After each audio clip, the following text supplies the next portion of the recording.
Are you ready? Little screen. Big screen. Okay, here we go. Okay. All right. Okay, we're recording it. Who's doing the intro? Oh, we are recording. We are recording.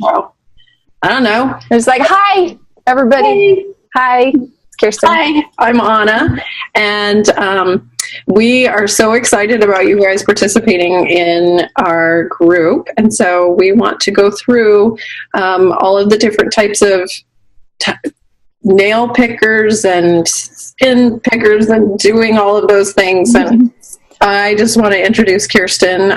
She is the goddess of all things. Yeah, you're welcome.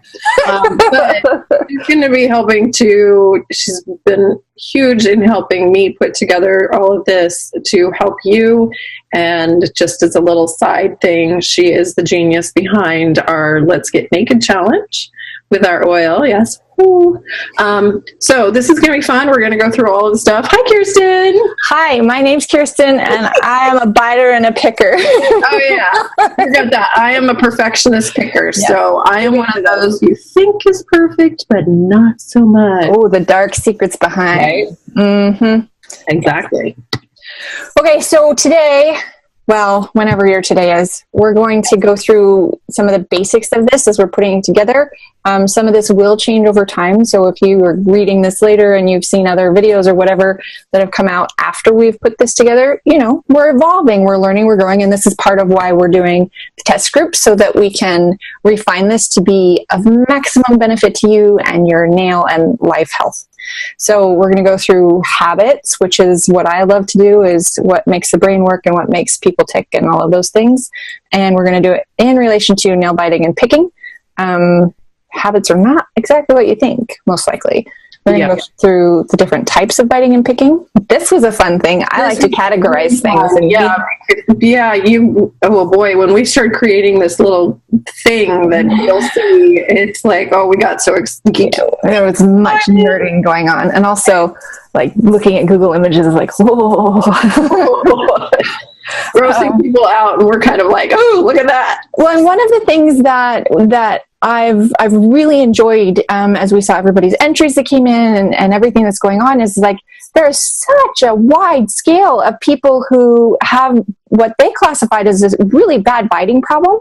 Some people would be like, oh my gosh, that just looks so painful. And others were like, are you biting? That doesn't, like, we have to like zoom in to see what's really going on. And so as we looked at all of these entries, we're like, there's something going on here, and they're different types. And so from there, once we had that, then we started breaking it down. So we're going to go into that, what each type that we've classified looks like, and then what to do about it.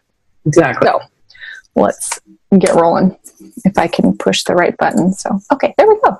Oh, okay. So this is the old biting and picking habit loop, and it's probably what you're in the middle of right now. So we're looking at what are the things that are going to trigger you. And then a lot of times we just don't even know we're doing it. And all of a sudden our brain gives us this impulse, and we sort of kind of like a little wind up toy. We just sort of do that thing, and we don't even know we're doing it because we're watching a movie, or we're stuck in traffic, or just bored, whatever. And so then step 3 is you get into that routine of, are you picking at your skin, or are your fingers going in your nail? Yeah, I almost said that backwards. Your fingers go, your nails go. Yeah, whatever. Fingers going in your... Yeah. Oh, God. Don't put nails in your fingers. Your fingers should have nails. Don't keep the hammer and the nails away. Anna. Fingers in the mouth. There we go, because there's actually a little picture showing me. Okay. And then your reward is technically not a reward. It's you're like, oh, crud. Dang it. Well, did it again. So, and let me step back a little bit. So this is based on, we created this based on a couple of things. Like, I'm super huge psychology nerd. So I've studied and read tons of books, and like my oldest son has some mental health issues, sensory processing disorder. So I've had to learn trial by fire of what do I do to help this kid? So I've learned a whole lot in the process. And this is based on primarily two books that we recommended. Triggers by Marshall Goldsmith, and then Charles Duhigg's The Power of Habit. I think that's what it's called. Oh, so both of them were excellent books and totally changed the way that I thought about it. But most of what we do in life is based on habits. That's how our brain functions best. It looks for different cues or triggers in our environment to trigger certain actions so that certain things happen so that we get the reward. And the reward, like when your kids are misbehaving, a lot of times the kids are acting out, they're misbehaving because they're still getting a reward, and that reward is attention. It may be negative attention, but they're getting attention. And so in our brains, we have that same thing. So in the trigger, I'm pointing at my screen with my finger. There you go. You're welcome. Yeah. The trigger is usually a cortisol, a stress-related something. It can be something mild or whatever, like if you're just picking, but you get a little bit of cortisol, which is stress. And the stress triggers your brain. Is like, oh, we need some dopamine to find a solution. And so that brain search for dopamine pushes you into the impulse, which gives you the routine. It's like, oh, well, I'll do this. And then once you've completed the routine, then you get a reward you do get some serotonin or oxytocin at the end after you've completed this. Even if you're picking or destroying your fingers or something, your brain is functioning as best it can to do autopilot. And unfortunately, a lot of those autopilot routines that get the reward aren't necessarily what's best for us. So this is where we're going to change it up a little bit and create. Can I interrupt? And you can tell me what all this means. But while you were talking, it made me think like of habits. Yes. Of like driving. Yes. Okay. When you first start driving, you have to think of 3,000 things, which is why as a brand new driver, you are filled with massive stress and all of those hormones because you're thinking of those 3,000 things. And as well as you've got the person right next to you, the stupid driver who won't, the driver's ed guy who won't stop talking. Or like me as my dad, and he stressed me out so bad. That's why I didn't learn how to drive until I was 17, because I didn't want to have to drive with my dad. Sorry, Dad, I love you. I know, right? So what happens is over time, a lot of those things start to turn into habit. And so technically we really do not want to actually have to drive like a brand new driver all the time.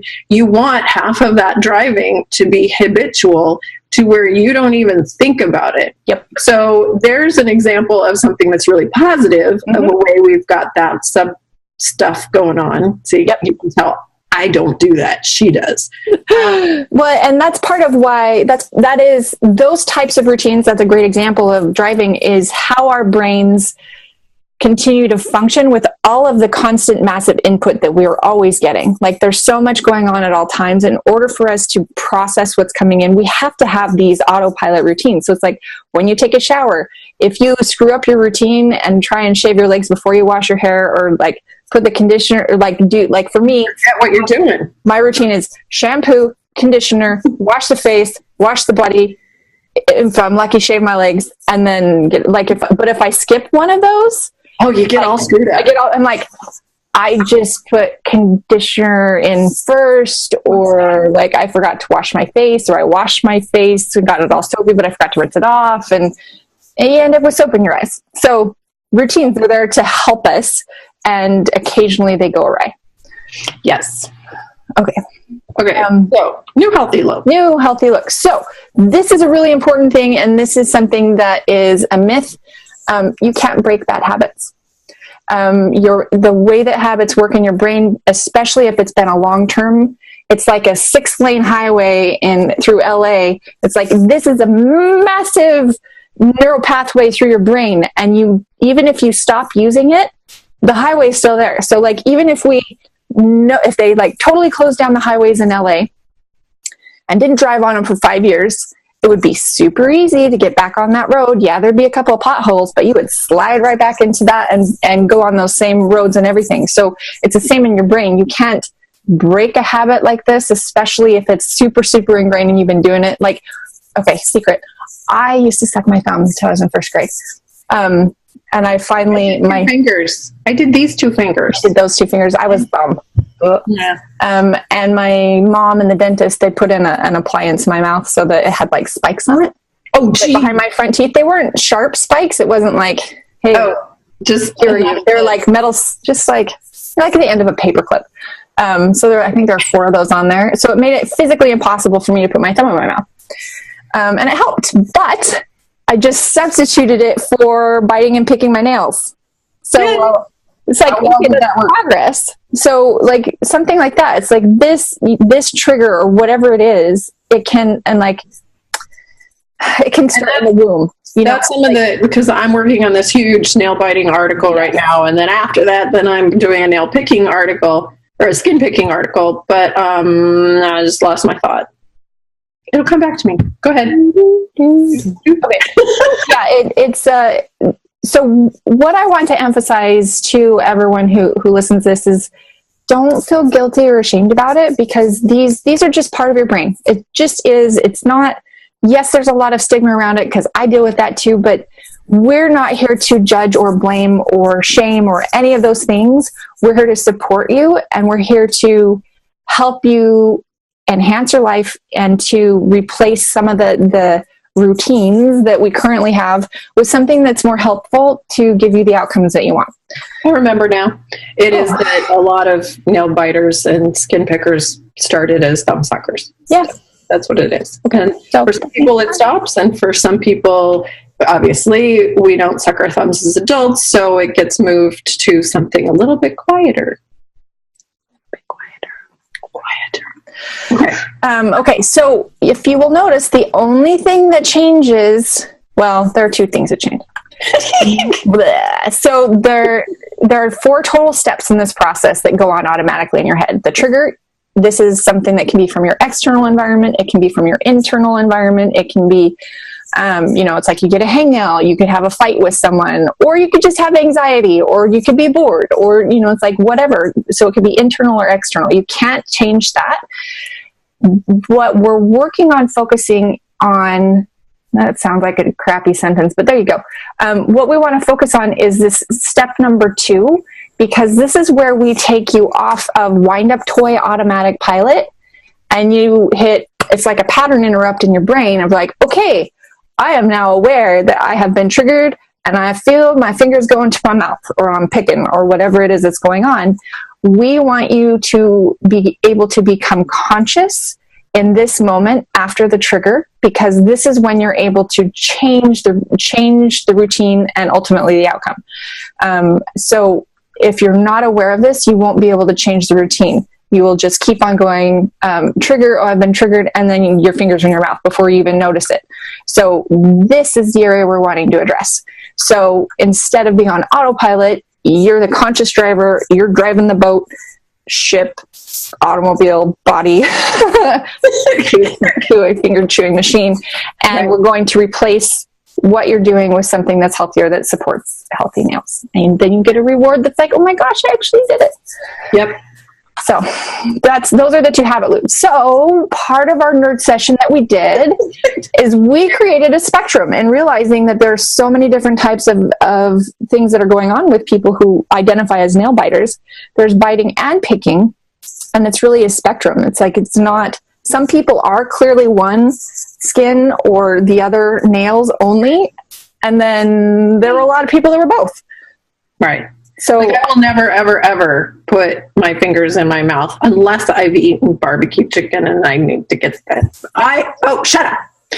Well, I'm the nerd over here that I'm OCD germaphobe freak. I know. I still stick my fingers. I know fully how revolting they are. Anyway, I won't put my fingers in my mouth, but I am a perfectionist picker, which is over on that side. Ooh, so this, if you'll see here, it's skin picking over on this side, and on the left side we have the biting, and then we converge in the middle. And this is kind of graphic, but y'all, you get to deal with this, and this is part of your world, so it is graphic, and you know what it is, so we're not going to hold back.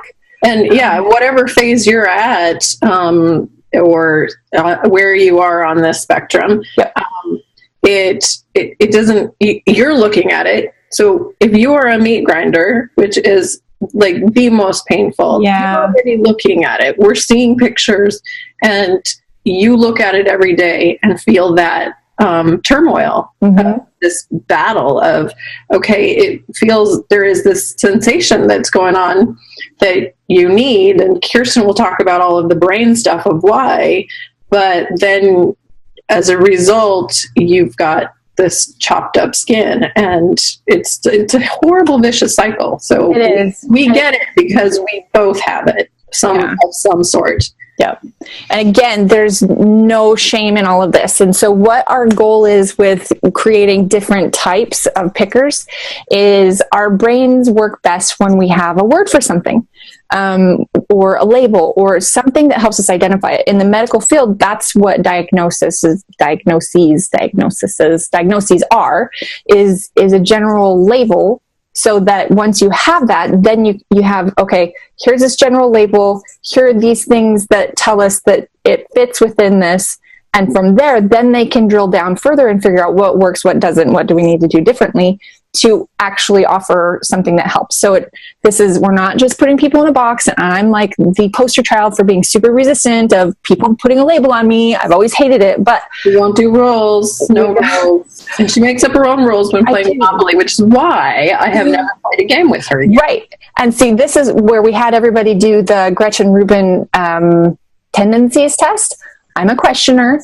I need a good reason for rules, and if there is a good justification for a rule or whatever, then I'm okay with it. If there isn't, forget that. I will, like with Monopoly, I'm like, okay, so somebody else made up this board game that takes like 3 hours to complete, and then there are all of these subjective rules. 3 hours? It takes weekends.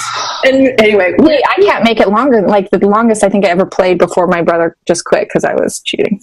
Anyway. Okay, back to topic. Monopoly. I question things. So anyway, so that's part of why we had you do the Myers-Briggs and the Gretchen Rubin thing, so that not to put you in a box, but to give you the language around who you are and the traits and your preferences and how you show up in the world, so that you can then recognize differences in other people as them just being who they are. And it makes a world of difference. It's pretty great. Okay, so we'll go left to right. So primarily biters, we have chompers, we move to hacksaws, wood chippers, meat grinders, and then we start moving back into just skin, and we have fillet, string cheese shredders, and perfection pickers. So next we're going to go through all of them, and we will start from the left-hand side with the nails only. And you're the chomper, right? I'm a blend. You're I do. Okay, let me self-identify. I chomp. I don't really hacksaw anymore. I do string cheese shred. Not as I'm a lot better now that I know how to properly deal with stuff. But I'm definitely perfection picker and chomper hardcore. Yeah. So there we go. I'm the perfection picker. Yeah. I am tried and true. There we go. There we go. Okay. So chompers. We chose the image of the little teeth because it's automatic pilot. It's like they end up in your mouth and you're just like, it's just like, well, and you talked about it's not so much, which is why this is such a great thing, because they never really quite finish making contact. And so what you're saying is that it goes in your mouth, but you sit there and I just go like this. You're not grinding. You're not biting them. You're not tearing. You're just sitting there and sort of tapping at them from both sides. It's just the tapping, like the little teeth. Yep. So it's like, it just ends up like we got several entries that were like, your nails look fine. Like you have like if you can see, let's see, I don't know if that's going to show up. You can see I have length right now. I don't always have length because sometimes I get angry at them and chop them all off, but that's another story. But we had some entries that we had to really zoom in on, and then you can see that there was peeling and that they were really thin. And I'll show you an image of what happened to my nail this morning, and I was so excited that it happened this morning. I was like, perfect! Because we have an example! But on mine, because I bite like that, they will kind of bend backwards a little bit, and so I'll get like a stress fracture, a horizontal stress fracture. So I have a picture. Yay.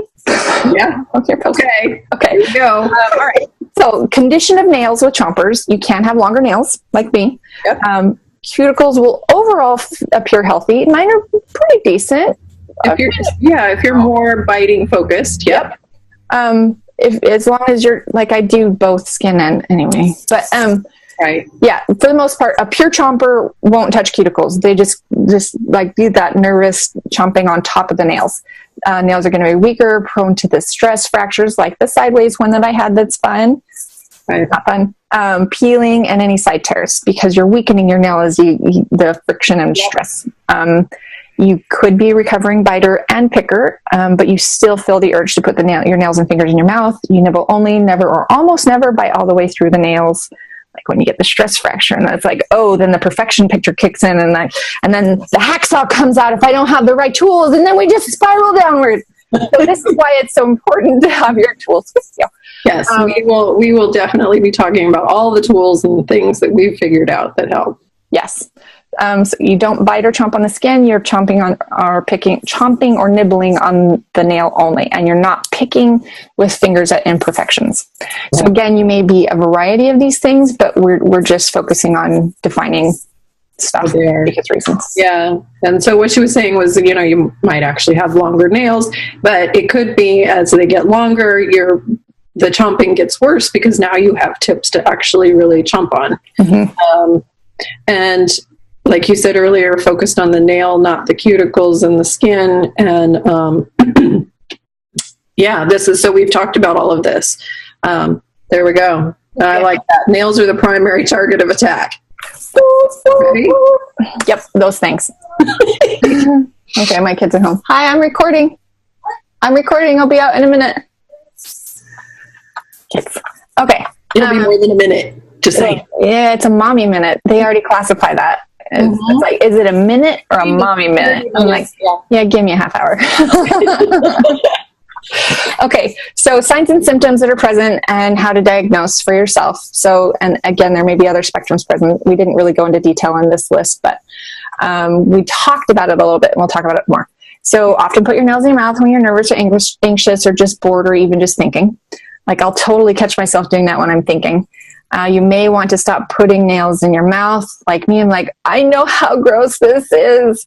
Plus, I've had a lot of dental work done because I had TMJ, and it's like, I really want to protect my teeth too, but I can't stop all the way. So I'll frequently have people like, are you nervous? Are you anxious? You're biting your nails. I notice like, some people are try to be really polite about it.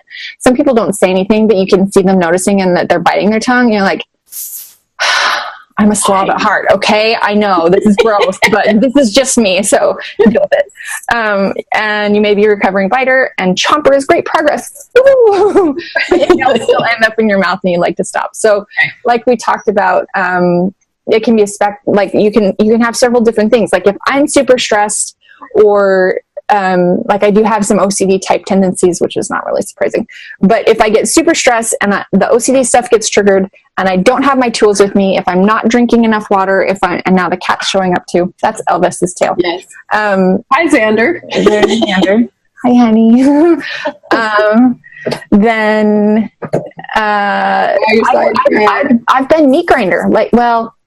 There have been times where I've gotten and bitten clear down past the quick, and I've chewed the crap out of the sides of my nails, and so you can have different things. And then it hurts. And then it's really embarrassing. So here's my picture that was from this morning. Right here, you can see that it fractured right in the middle, and it was horizontal. And I was a good girl, and I got up and got my clippers and trimmed it and then filed it. And if I don't have those, I'll just like bite it and or I would sit there. Once it's got like that, I'd pull that, and then I'd have this straight edge, and then I'd be like, oh, if I didn't have files or anything, I'd be like, you would put it in your mouth. The time I would bite if there's a bad imperfection. Mm-hmm. Okay, so triggers. There is stigma, like we talked about, of my fingers always go into my mouth. They just do that. Feel frustration at nails peeling, cracking, breaking from stress or of chomping, and may feel internal conflict at knowing the chomping behavior is not socially acceptable. It's unhygienic. It's so gross, and it's not socially acceptable. So, yeah. Yeah, you got that in there twice. So this picture that's on the left, no, the other left, this one. Right.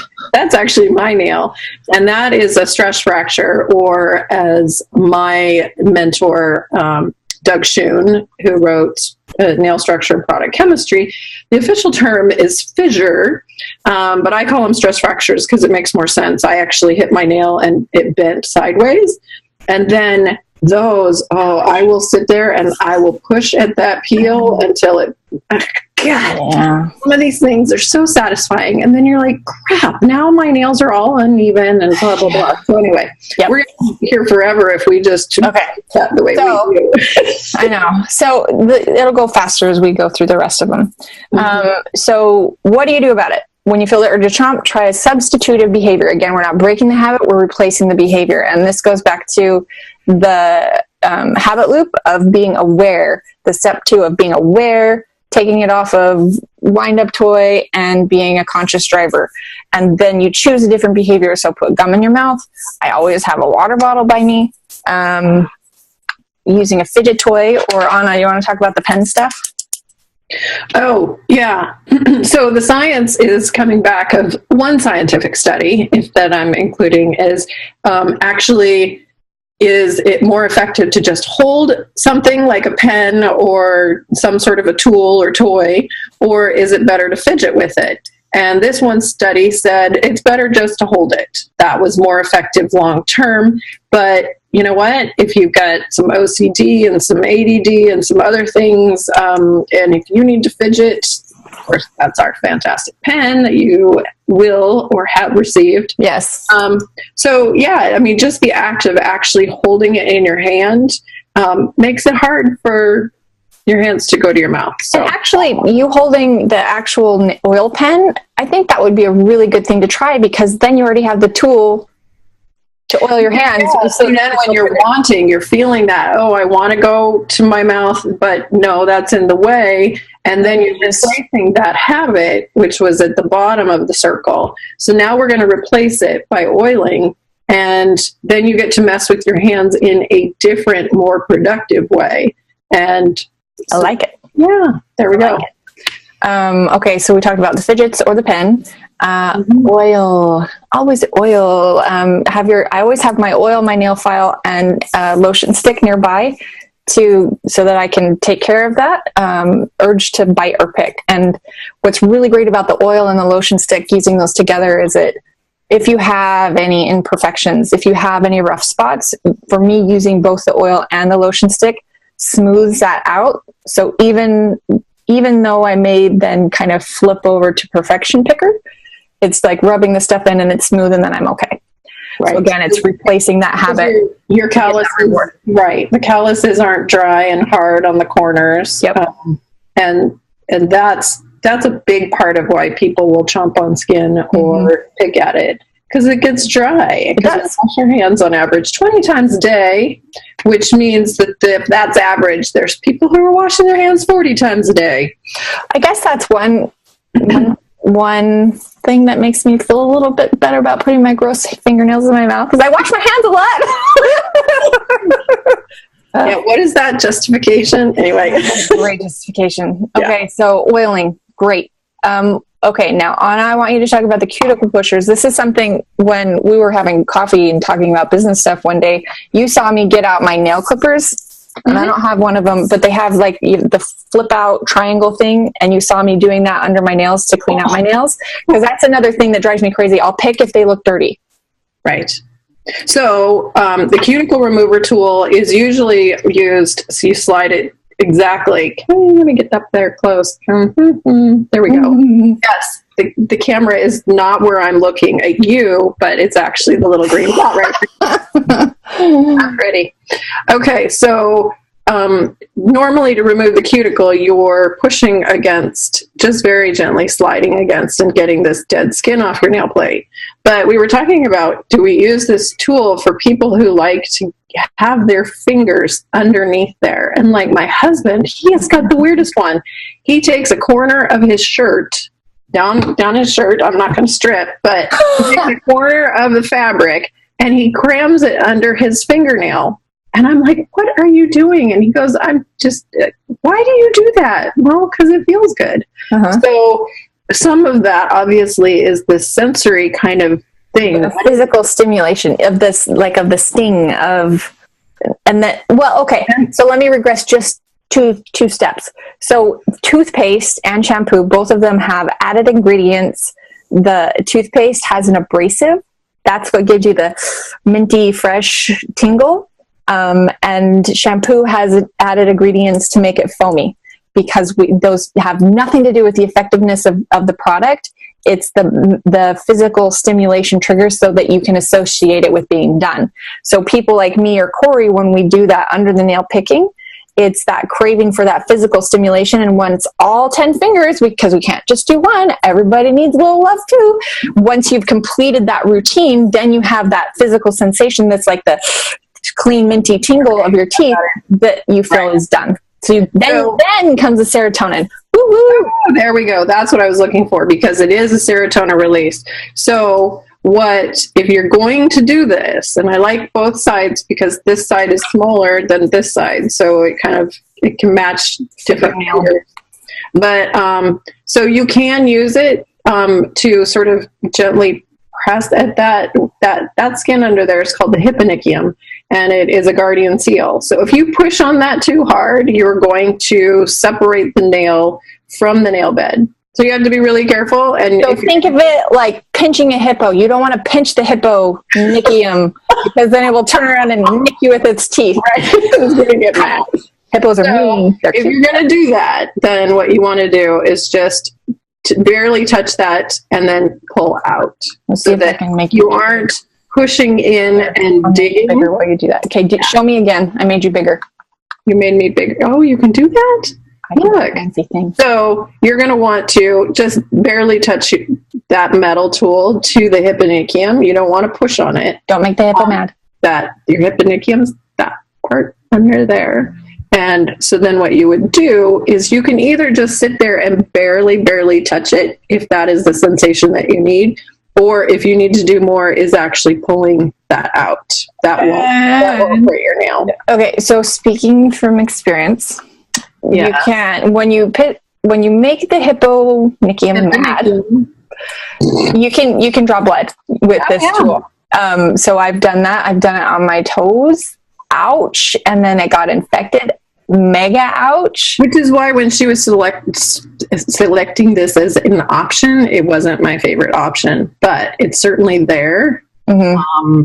If our goal is to help you keep your fingers out of your mouth, and you're doing it because there's dirt, or you want that hyponychium stimulation to get your serotonin fix for the day, this is an option. Just use with extreme caution, because it can cause because really the oil and you're going to find that works a lot better, and it's going to soften your skin, and it's going to keep your nail plate it's going to keep all the layers of your nail together more, so that they will peel less, which is less of something to work at. So. And pro tip, you can also get that kind of stimulation from stabbing your hyponychium with the brush.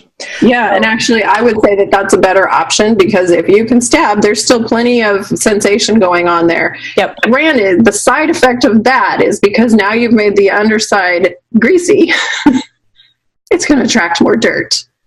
So, so for me, like after I oil, and I know I put more oil on than you recommend, because you don't want to leave slug trails. No, for me, it gives me the opportunity to have more physical stimulation to get that done feeling. Massage it in. So I do massage it in, and if there's too much, then I go like all of this, and like go rub it on my kids or whatever. Okay, so that's what we do for chompers. And clicking on things. Next is hacksaw. And yes, this is an actual hacksaw. Corey corrected us on the other image that we selected, which was not an actual hacksaw. This is where you bite at your nails with your teeth, and the nails end up jagged and rough. Right. So they can be bitten. Nails can be bitten. They can still be long. You can still have length, but the edges will be jagged. And it's not, so the difference between hacksaw and some of the other biters is you will still have like length to your, let me not flip you guys off, length to your fingernails without being jagged. Hacksaw people don't pick at their skin or bite at their skin. They might be biting an imperfection, like when my fingernail did its thing, hooray, this morning. I would bite at that, and that would be hacksaw. So like this is Corey too, like if he gets a little broken corner or something, and then he'll sit there and chew on it, and I'm like, what are you doing? And he says, well, I'm trying to even it out. And he has a nail file in his desk. Yes. So we get that it's challenging. Yes, And it is. Continual daily thing. It is. So this is, again, why we keep our tools right next to us so that we can take care of it properly. Skin's mostly left alone on your cuticles. The hacksaw is primarily a nail biting tendency. It's not an all-consuming urge to bite. This is not the mindless habit so much. This only occurs when there's the rough spot or the imperfection, sometimes during stress, and it usually occurs when there's no file or clippers around, so teeth take over the job. Right. That's what it looks like. So again, these were some of the ones where we had to zoom, and I'm like, huh? You can see right here that there's a little bit of peeling at the edge, and you can see right here that there is the rough, jagged edge. And it's on all of the fingers a little bit, but if you'll notice how nice her cuticles are, there's no picking, everything looks fine and unmolested there. You're killing me. That is not the cuticles. That is proximal fold of the eponychium. Okay. I'll nerd out on the habit psychology stuff, and you nerd out on my nail. Yeah. So you want that nice band of skin, and obviously you can see that around is that seal. That's another guardian seal, and the matrix is right behind that cuticle line. And actually, this one's fascinating. So this, the moon that everybody wants, it's called the lunula. That is actually the exposed portion of the matrix. So that is less protected than the matrix is where the nail cells are created. Okay. So if we think of the Matrix movie, it's all the ones and zeros. Nothing to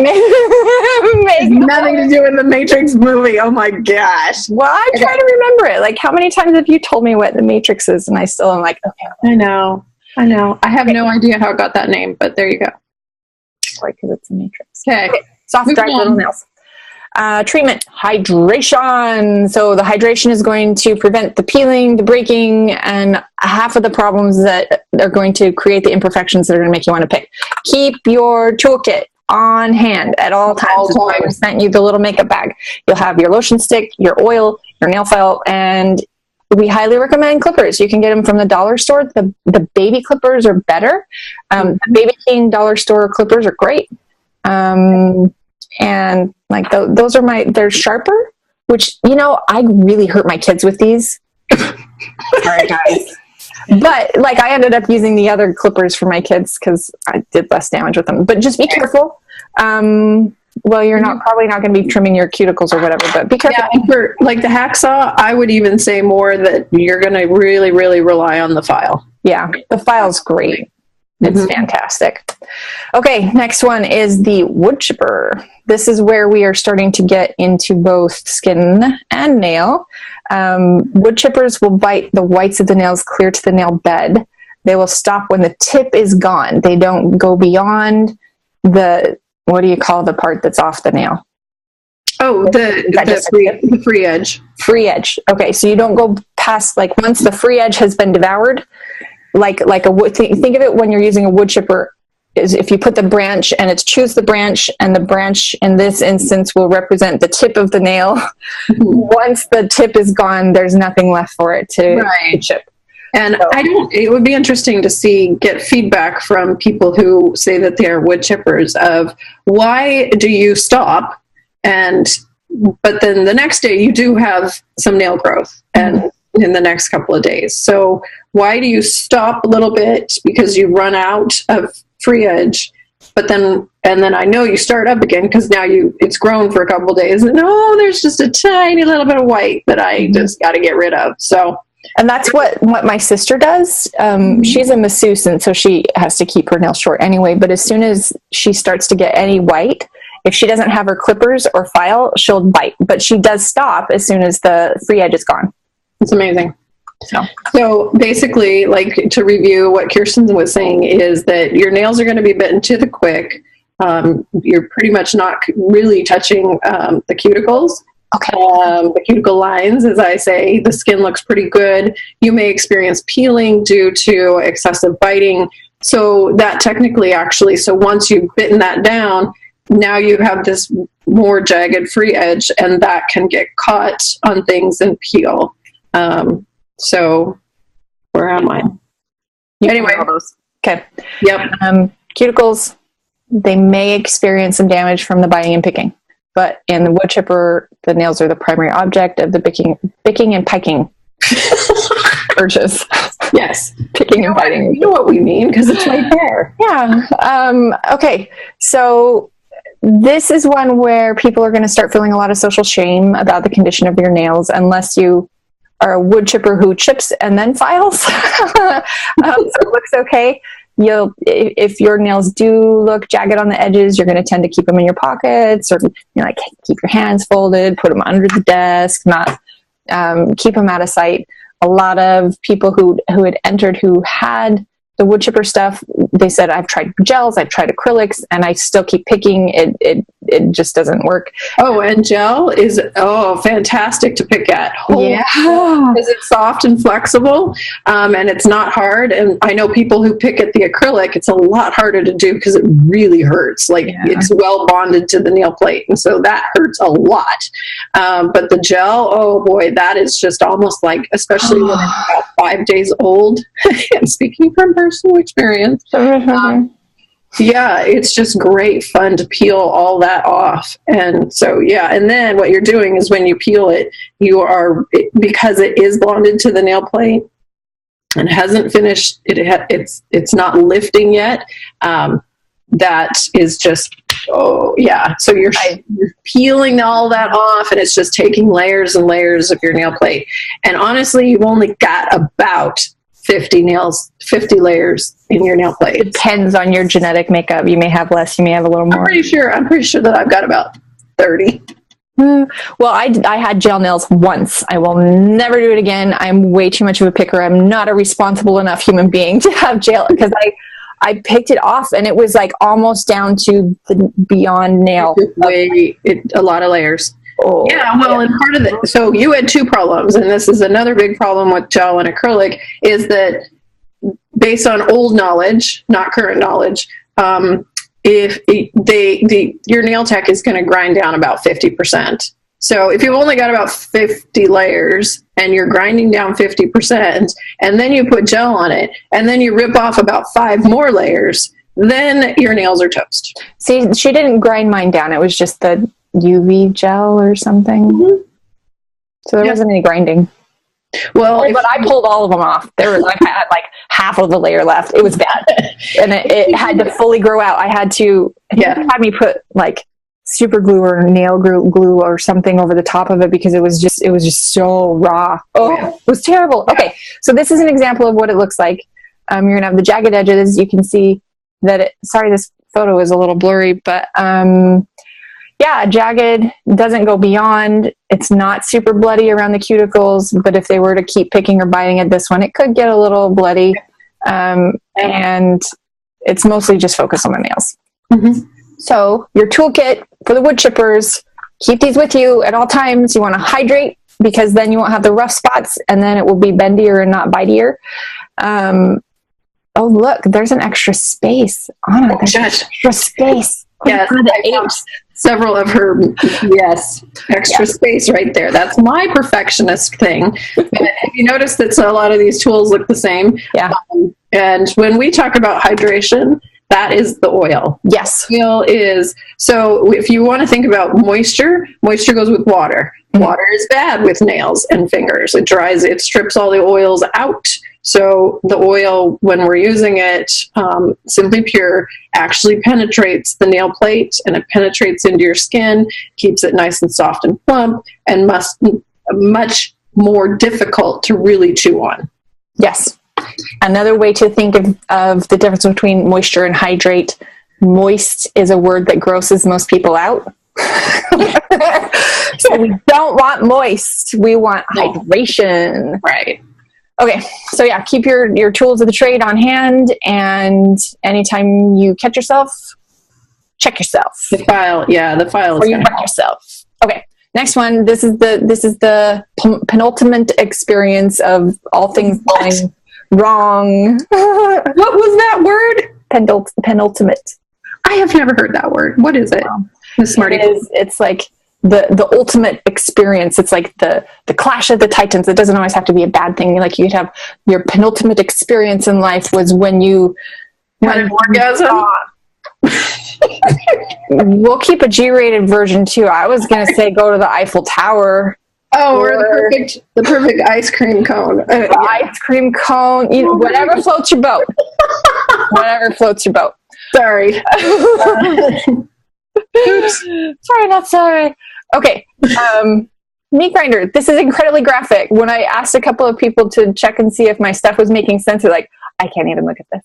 So, yeah. As a result, those of you who do it, hands in the pockets forever. Like you only take them out to eat, and it's painful. Yeah, this is one that my heart just hurts for people who deal with this, because I worked for several years in the mental health industry, and so I learned a lot of things. I have mental health things in my family. I have depression and anxiety and OCD. My oldest has sensory processing, so like I'm so all up in all of that. But I get how that kind of compulsion that would take you to the point of self-harm, because really this is a self-harm, and it's a compulsive behavior, and you don't feel in control of it. And as the poster child for all control freaks on the planet, like I hate not being in control. I especially hate not being in control of my actions. So much empathy for all of you who do identify as meat grinders, and have to deal with this on a daily basis, because it's brutal. It's so hard. And so we love you. And what it ends up is, and I just learned this from Doug Schoon, is that you actually can damage the nail bed, and to the point where the nail will not bond to that area anymore. If it's just a short-term thing, then as the nail grows out, it will reattach itself to the skin. Mm-hmm. It'll just stay attached, those new layers, and then it won't be an issue. But if you've done this for a long time, you've actually moved that hyponychium way back, and it will not change. You chase the hippo into the corner and it's never coming out again. You guys, this is what she's like to hang out with, and it's great fun.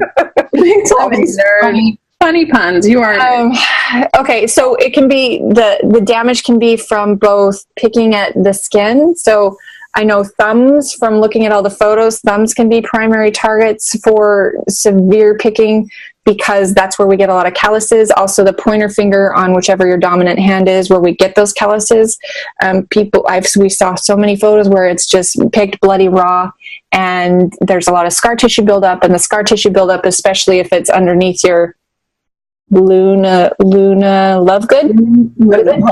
Lunula. It can damage the Matrix, Keanu Reeves. And I like Keanu Reeves. I do too. Well, you don't like men anymore, so I don't think he's a very good actor. There's certain ones where I agree with you, and there's a couple of movies where he's really good, but we're getting sidetracked. Okay, next slide. Matrix was great. Speed, that was terrible. I used to love Point Break, but as I've watched it again as an adult, I'm like, it's not good. Okay. Anyway, Keanu Reeves. He was great in Bill and Ted's. Oh my gosh. So that is totally your humor. And I was like, okay. So meat grinder, nails have been bitten. We're weird. Yeah. Oh shoot, you guys, I copied and pasted the nail part twice. Okay, so nails, cuticles can also be bloody and decimated. Permanent damage, all of those things can happen. Look, I have an extra slide in it. That's what happened. Okay, so here's the actual thing for the skin. It's bitten, picked, and raw, like hamburger. Its skin is sore, inflamed, often infected from being exposed. Oh, it hurts, because I've been there, I've done that. Your skin's going to be dry. Like as you get that big wound and then it starts to heal, it can crack even further. And it's just like the dryness, and the scabs, and then you pick more, and then you put Band-Aids on it, and then it gets soggy because Band-Aids, and then there's like more to pick that. And so it's like it's like, anyway, so OCD is a really common thing with this. It's that compulsion. It's engaging in this self-harm behavior that you just can't stop, even though you want to, and you've tried everything. So, and you know what's interesting? I think not a meat grinder, but before that one, the wood chipper. My children's therapist, psych doctor, is one. Oh. So it's like, he knows all the stuff. And I asked him, I said, why do you do it? And he goes, usually it's because I'm bored. It's like in traffic or a movie. Mm-hmm. So yeah, it's like this affects all walks of life. Mm-hmm. Well, and everything that I've learned from my son with the sensory processing disorder. So in sensory processing, there are two basic types: sensory seekers. They need more physical stimulation to feel okay and normal in their body. And then the sensory avoiders, which he and I both, it's like the loud noises and all of the other things. So we avoid that stimulation in that sense. So like if you're a sensory seeker, you need that external physical stimulation. And that's like the boredom, and then you seek physical stimulation. So that's like a lot of kids who are classic ADHD, act out like all over the place. It's like they need more physical stimulation, whether it's compression, whether it's jumping on a trampoline, whether it's a fidget or something else. They need that for their nervous system to function normally, their version of normal. Right. Okay, hands in pockets. Yeah, especially the shame from peers and family, because they feel like, oh, you should be able to just quit this. Just quit that. You should just stop that. I want to smack every person who says just stop.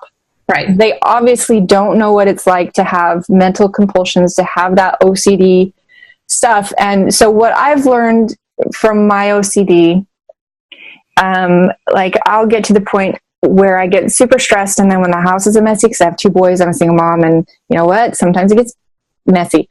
I can tolerate to a certain point, but then as the other stresses build up, and then the house stress, eventually I'll get pushed over the edge. And instead of trying to suppress that OCD, I need to give it a constructive outlet, because if I try and sit on it, I'm going to go crazy. Like I will go nuts. And so I put on my headphones, I have a glass of wine, and I put on my rubber gloves, and I clean out of my house. And my kids always know, it's like, back off. Mama's doing her cleaning thing. She'll be okay in about 20 minutes to an hour, depending on how messy the house is. Right. And so to tie that into the meat grinding, where you have those compulsions, this is where, again, that replacement behavior of you can't stop, you can't break this habit, you're replacing it with something else. So, and it's something that's positive and that's going to heal your skin. Yep. So instead of trying to suppress all of those things, let it run, but let it run with these new tools. Yep. So because it just is pointless. It's like, oh, here's this tsunami. Let me get my umbrella. Right. It's ridiculous. It's just comical, and it's just ridiculous. Okay. Who's next? So this is what it looks like. This is one of the gals in our tribe, one of our Blissettes, who had positive results. Like, this is something that I would have been concerned that she was going to have permanent damage, but her nails, she's also younger too. So bless the young, flexible people. Right. Hers recovered with nail oil, which is fantastic. So, yep, all of the things we've already talked about, the triggers. And look what she said. Oh, go back. Yeah. She says, wow, I found a picture of my nails back when I was a nail biter about a year ago. It wasn't pretty, but I found Bliss Kiss, and it saved my nails' life. So it's just, and we have so many of those. Yeah. We have great confidence in your guys' success. Yep. You're not alone, and it's worked for other people. And even if your results aren't like Ash here, you can still have your own version of results. And again, we're wanting to set you up for your version of success. Right. So here's what you do. This is one of the ones this is a lifestyle thing. And I'm sure you've already tried different things, and you're probably already aware of your triggers. Gum, something else in your mouth, drinking water, being moisturized from the inside, hydrated on the outside.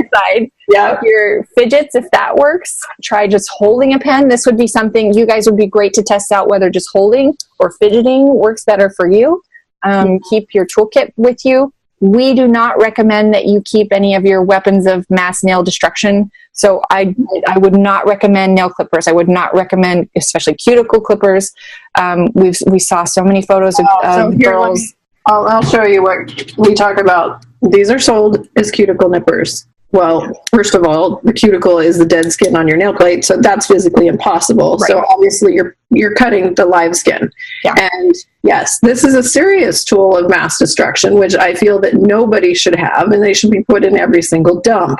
They're irresponsible. So, please don't buy one of these. Yeah. We want to help you set yourself up for success, and these extra tools that can really wreak havoc especially when you're on a rampage of gonna get it done, we're gonna turn on the meat grinder and go. It's dangerous. Right. It's just dangerous. So set yourself up for success. An accountability buddy. Whoa. Go back. Okay, go back. Is really great. So those of you who tested as obligers, especially for you guys, you will do so well when you have someone, either another person, or whether you're journaling, or whether you have, one of our gals has an Instagram feed where she just journals chronological, nope, that's not the right word. Whatever that word is, she keeps track of her daily progress, or step forward, step back, just as an external reflection of, I know that I'm accountable to someone else. Journaling can also work. One of the things that I'm interested to see if it helps anyone is if you take a video of yourself biting. So like, just get your phone, like, okay, I can't stop this, especially with an OCD thing. I'm going to do it, and I'm going to record it, and then watch it. And then try the next time you have that urge, or you feel it like trickling, because I would guess that most likely it's a buildup.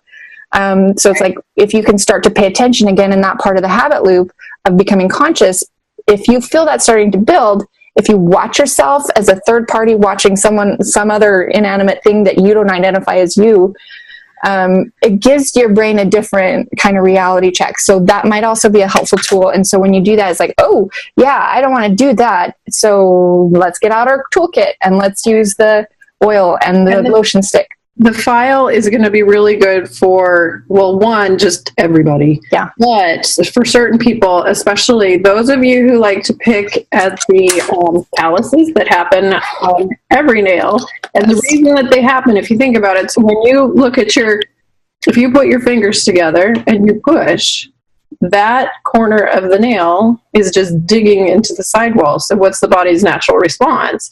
Is to make a callus. Yep. So, but those calluses get thick, they get dry. And so the best thing to do actually is, one, keep those hydrated with oil, keep them soft.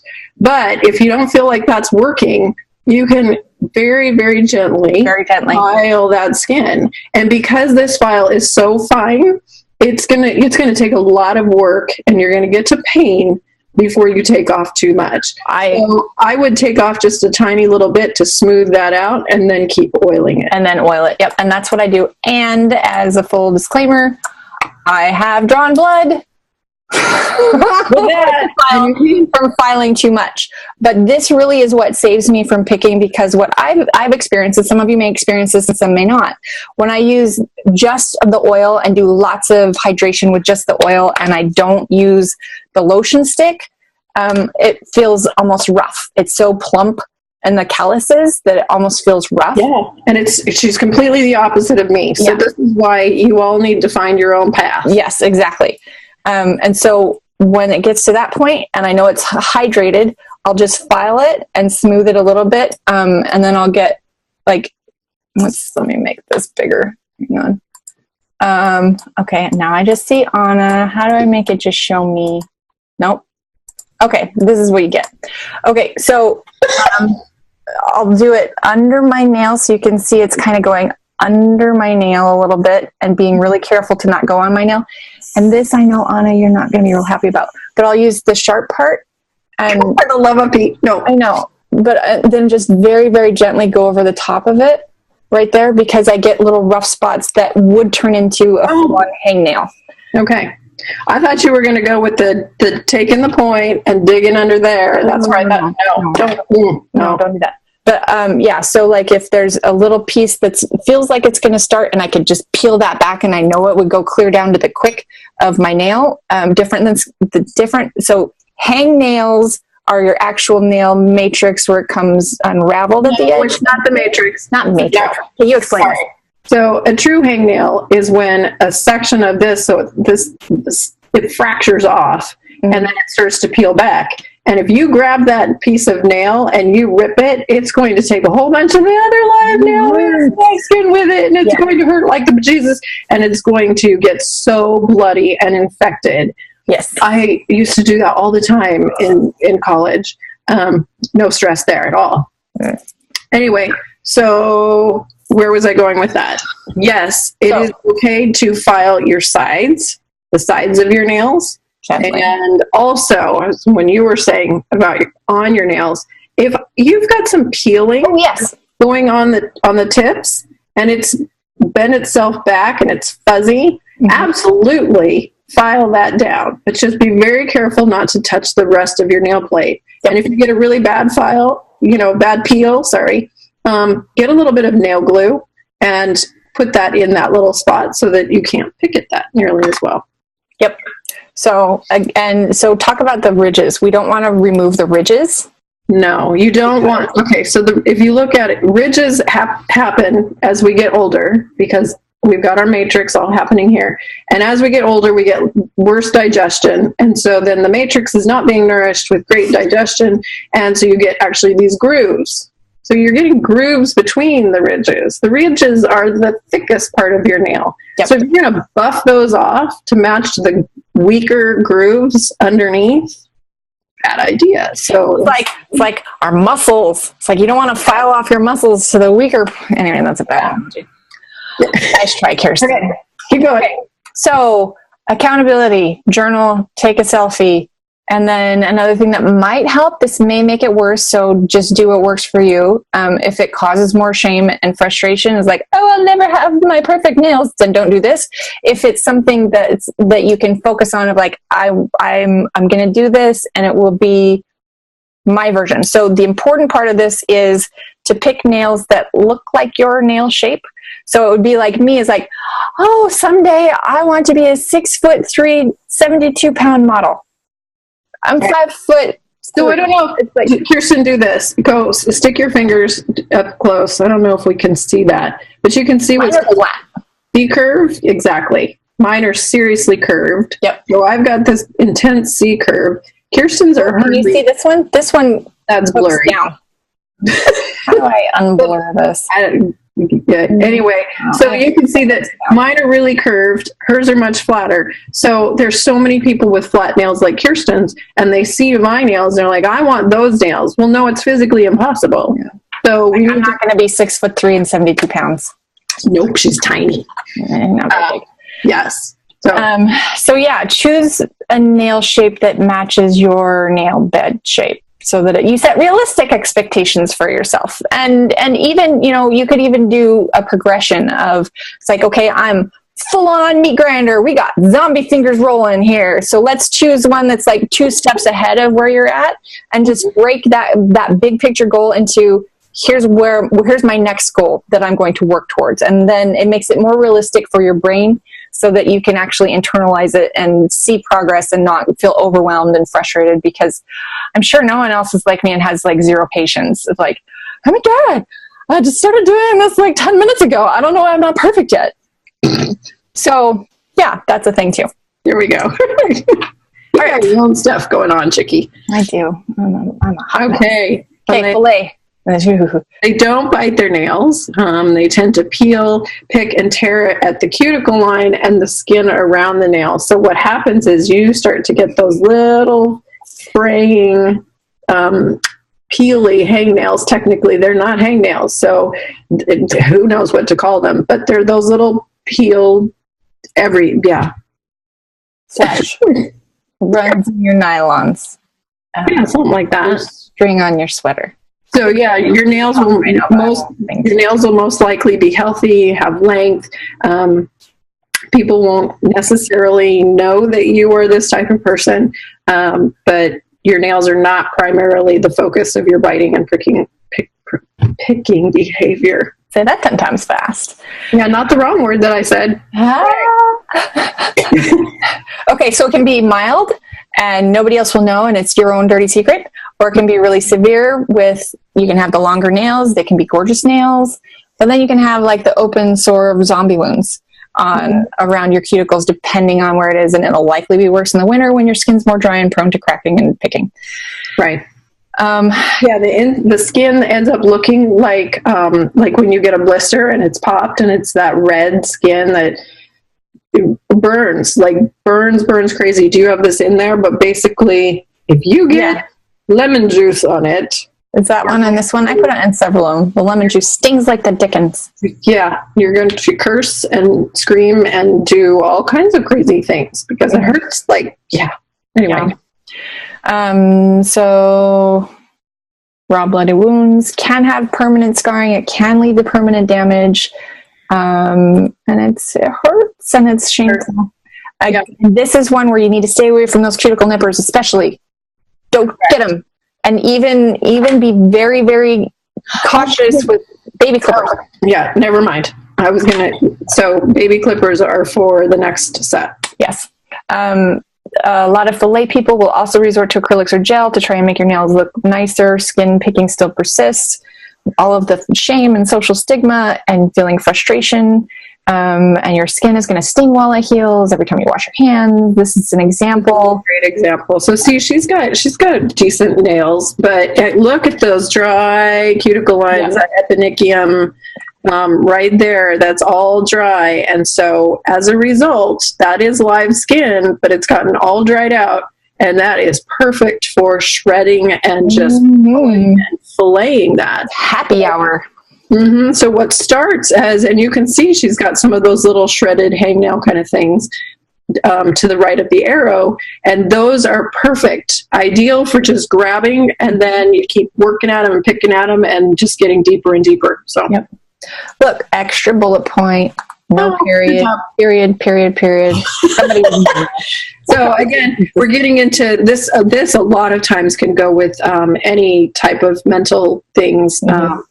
The OCD of just like, you just cannot stop. So.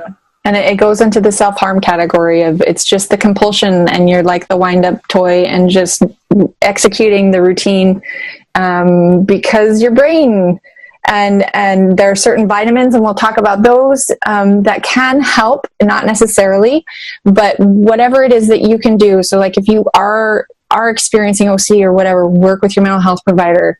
Let them know what you're working on. Seek that support. Counseling is great to deal with the life stressors. If you do need medication, it's like when our brains are not behaving and we're not firing on all our neurons, stuff falls apart, and it can be horrible. And for all of again, since we're talking about social shame, there's a lot of stigma around medication for mental health. And one of the things that, because it took me several years before I finally put my son on medication. And what I ended up regretting was that I waited so long, because it made such a difference for him. Like within 3 days, it's like my son was a completely different child. He had so much less anxiety. He was actually able to be in control of what was going on and to do all of the different things we're doing with occupational therapy and everything, so that he could make progress and teach his brain new routines to sit on top of. And look at what I'm sitting here doing. Look at you picking. Sitting here picking. I'm working so hard to not pick right now. I know you're being really, really good, but you're talking more than me. One of the things that I really want to talk about, I mean, you guys can read a lot of these, but finding an accountability buddy, that one, I actually got Corey's permission to, can I remind you, can I bring it to your attention of when you have stuck your fingers in your mouth. And he does it when he's thinking. He doesn't even realize it. He's busy thinking and focusing at work. And so I've gotten his permission to go, okay, what are you doing? Take a look. And he's got this in his drawer.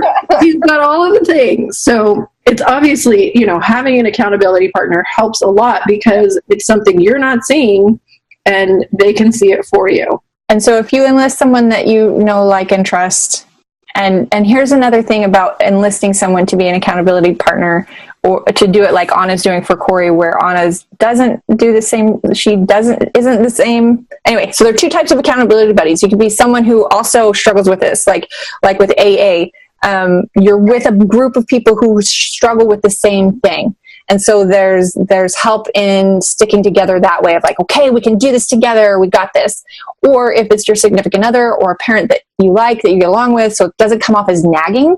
Like, this is an important thing to consider, that you, when you're asking someone else to be your accountability partner, need to be aware and responsible for the fact that they're going to be telling you not to do something, and you can set up the right words so it's not like, stop picking, so it doesn't feel like nagging. But you need to be aware that you might feel hostile or resentful when they're pointing this out to you. And a lot of times it's good to have like a code word instead, so that's completely neutral. Like, my mom and I have this code word of purple. And that means, Mom, you are stepping into parent mode and you are no longer allowed to parent me. So, and we actually use lavender. So it's like, you're getting to purple. There's a spectrum. Spectrum, exactly. So, that could be very helpful, of having that code word. So it's completely neutral of purple. And then you're like, oh, there we are. And that way your loved one or whoever you're enlisting in this does not take the brunt of you're dealing with. Like, I don't, you don't get to tell me what to do, because that is Kirsten. I'm a questioner. So like, we have a couple rebels in our group too. It's like, for you guys, especially when you're going to rebel against accountability partners, you're going to rebel against your own internal expectations, but there's a way to structure it so that you feel like you're getting away with something by doing the new habit. And that's how you overcome those kinds of internal objections. Right. So yeah, we'll talk about that more at a later date. You've gone through all of those. Next. All of those things. Okay. String cheese picker. Okay, so this was actually what I was starting. Yeah. You're kind of doing these backwards because we're going the other. No, well, it's not backwards. We're going from nail to middle to skin. So yeah, so the string cheese picker is, these are those people who are going to really go at that skin, and they may peel it, but then that's the extent of it. And so those will get all bloody, but it's not going to the extreme of the fillet where you're really like exposing big hunks of meat. Yep. So yeah, and that is just going to be keeping your skin hydrated, sorry. Keeping that skin, keeping that skin, well, actually hydration, moisture, all of drink a lot of water too. Drink a lot of water. Not too much though. If you go OCD, you gotta be careful. Float away. If you drink, because in the mental health stuff, like there were people who would have, their OCD thing was to drink too much water, and they would strip all of their electrolytes and have to go in and get hydration, IV electrolyte, whatever. Okay, so then there is kind of a rule. If you use water with follow a rule, half of your body weight in ounces for water. So if you weigh 200 pounds, 100 pounds would be better. But anyway, 200 pounds. Whatever shape or size you are. I don't do math very well. So let's just make it easy. So if you were 200 pounds, you would want to drink 100 ounces of water. And so like this is 32 ounces. Yep. So I would need to drink 3-ish of these a day if I weighed 200 pounds. Yeah. Yeah, because 3 times 30 is 90. Mine's 20. We're doing math. 24. So yeah, I need 4 to 5, and I don't always do that. I drink a lot of water. You're good at that. Okay. It helps me keep from biting. Okay. Yeah, that's true. So can be swollen, tender, juice, lemon juice is like, it can look unkempt, and even though it's not bitten, it doesn't look very tidy. Right, because you've got all these pink streaks. Yep. You got all these pink streaks going down this way. So yeah.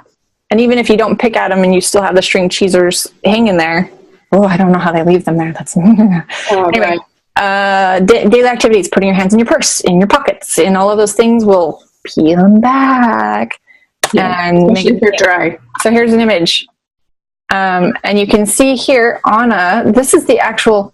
That is the proximal. So yeah, actually, right where she is right now, you can see that there is skin on the nail plate. Yes. So that is the cuticle, and then she's got an uber dried proximal fold, and that gets dried out, and that's what we want to cut, and that's what we want to bite at and pick at. And then you can see the string cheese hangnails. Those are starting to happen, and boy, just rip at those. You got pretty red streaks. Yep. So trim those, hydrate Hydrate with oil, moisturize with water. And then one of the other things for the string cheese pickers, and this image doesn't show it as well, but we talked about this, of the cuticle can cause tension. Do your nail thing. And okay. So what I do when I have fingernails, obviously, if you've got fingernail tips, this is much easier. So based on that picture, you can see what the cuticle is doing. So the eponychium here is over your matrix. And eponychium. Yeah, so that is this area behind the cuticle. Keep going up farther. Not that far. This part, the skin. Yeah, but it's a wide section. So shut up. No, you shush. Don't shush me. We shush each other a lot. So you've got that eponychium, and underneath it is the nail matrix. That's where your nail cells are growing, and they're growing this direction. It sounds kind of gross, but the nail plate is so bonded to the underside of the eponychium that it's ripping the bottom layer of skin out. And that is your cuticle. And so that bottom layer of skin and the proximal fold are glued together, and they have a death grip.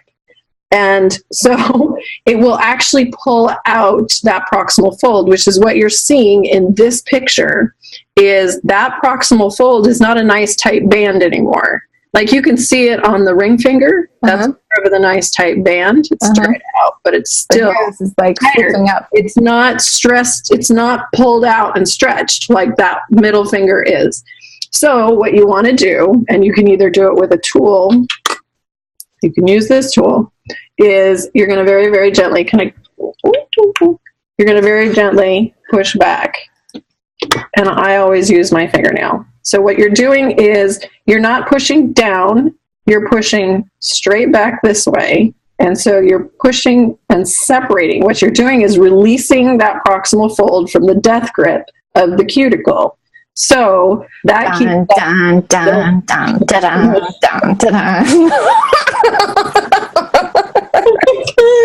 Oh my god. Okay, so you want to release that. And I do this like once every 4 or 5 days. And I just sit there and gently push it. Now, Word of caution. Don't bruise it. Yeah, if you push down too much, you are going to create bruises, and those are those white lines that happen because you push down and you've damaged the nail.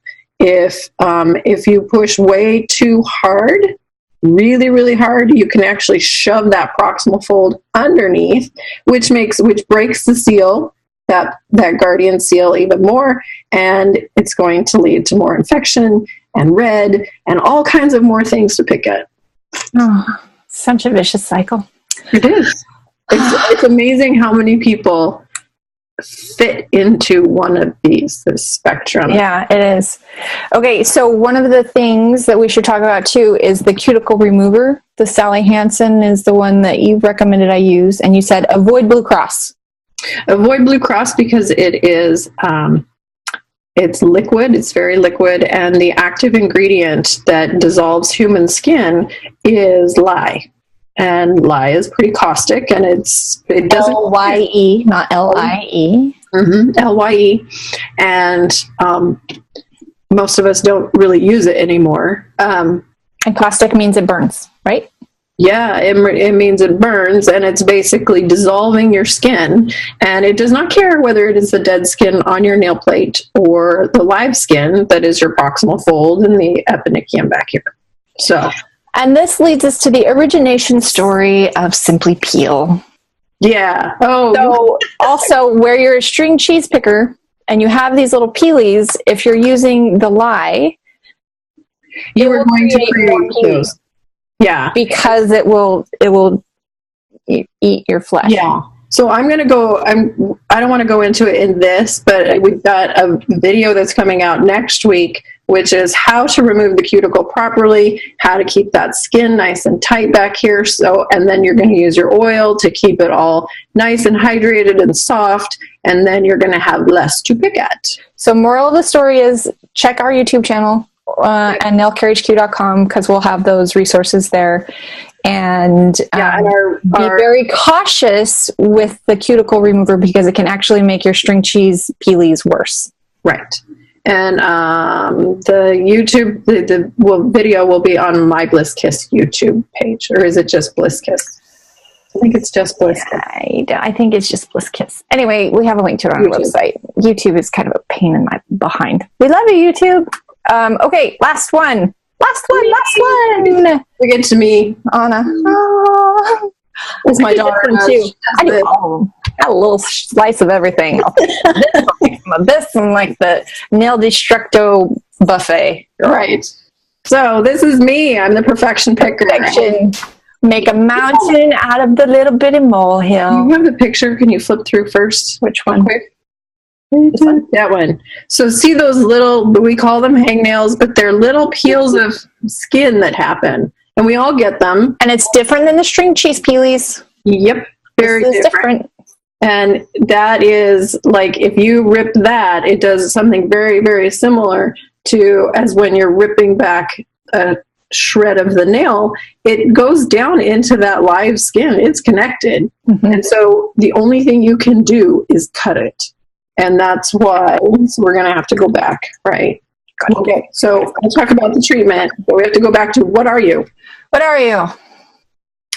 So your nails appear healthy and perfect. There is no visible biting. I never I never put my nails. It feels so weird. It's so foreign. Hands on fire. You do too when you get a jagged edge. Yeah, I know, but I don't ever get them because I filed them. Yeah, but you've done it. You confessed. I have done it. On video. I've got it on video. Okay. All right. So nails will look perfect. Everybody will be like, what's wrong? You don't have anything wrong. Yep. Your nails will be longer. And so because you love your nails and you want them to look beautiful, you will fidget with other things. And that perfect little piece of skin, which I seem to get every day, I will pick at. So if your nails have been shorter, if your nails are shorter, they've been filed neatly, but I still think we just sit there and we pick at that skin. So, yeah. Wow, you got a lot of stuff going on there on that slide. You just broke all the rules. Like you took everything that. I'm a questioner. I break the rules, and I was kind of trying to get this done so we could record this today before the weekend. So. That's a lot of content. That is why there are missing periods and extra bullet points and extra spaces in front of hydration, because I didn't proof this. So sorry. Okay. So we'll let you guys read all of this, but basically it is picking at something very, very small, and we will do our very best to not make it look big. And that is why I discovered little baby clippers. And those are my success thing of, if I've got that little ball of skin right there, if I clip it, because it's no longer attached to anything, so it's not like cutting live skin.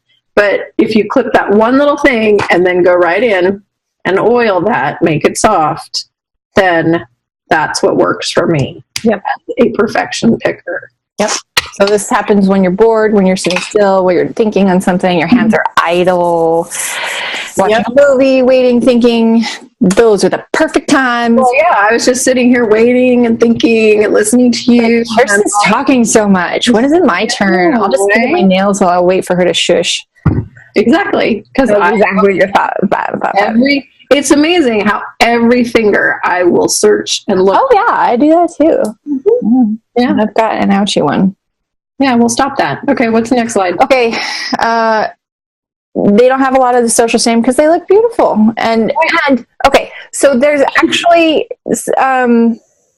because people don't recognize that there's a problem and you may be aware that there is a problem, you get a lot of external invalidation that there's nothing wrong with you. And you're like, but yes, actually there is. It's like, that's the thing with depression or anxiety, like people can't see it. So like, you look fine. What's wrong with you? Any kind of mental health condition, or brain injury or whatever, when you look fine to the external world, it's very disorienting and can be very, very hard because everybody thinks you should be fine, but you're not fine. And so you're putting on this act, and anyway, all of those things. So if you feel that, you're safe here. We respect you and we validate all of the things that you're experiencing because it's real. Yeah. So hydrate.